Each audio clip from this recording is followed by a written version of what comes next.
Before I get into the actual manufacturing scene behind me, some are probably asking, why engineered floors? Think about stability. This process has been used for years in fine cabinetry and some furniture components. The benefits are a product that is less prone to effects of adverse moisture changes. There are a number of pages on the site that deal with moisture issues, but essentially engineered floors are far less prone to these examples.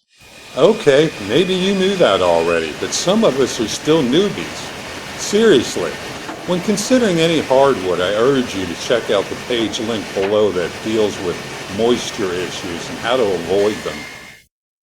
Let's talk about how our engineered floors are made. One of the first steps is creating relief cuts on the back of the plywood core being used. The reason is to create some flexibility in the finished product.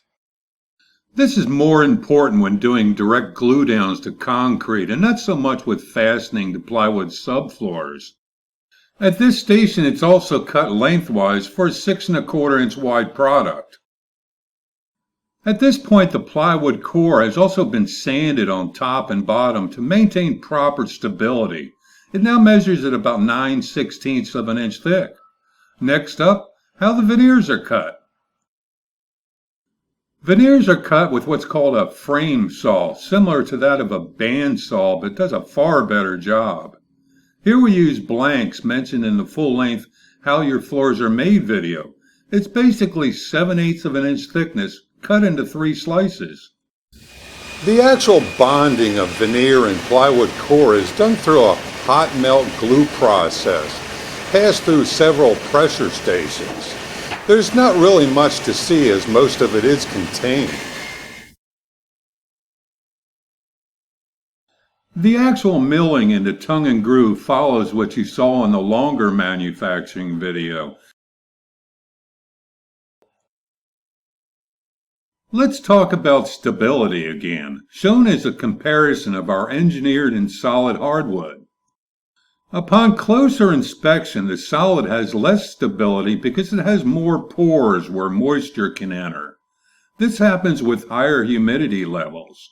Pores fill with moisture and have only one way to expand, horizontally, resulting in cupped and/or buckled floors.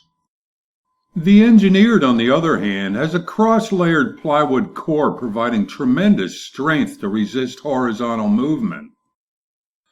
It also has far fewer pores than the solid hardwood, resulting in a product that performs exceptionally well, especially with wider planks.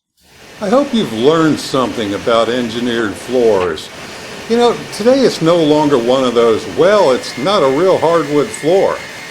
I felt the same way years ago, but after seeing failure after failure with solid hardwoods, it's become more of a no-brainer, especially with the attractiveness of thick veneer hardwoods.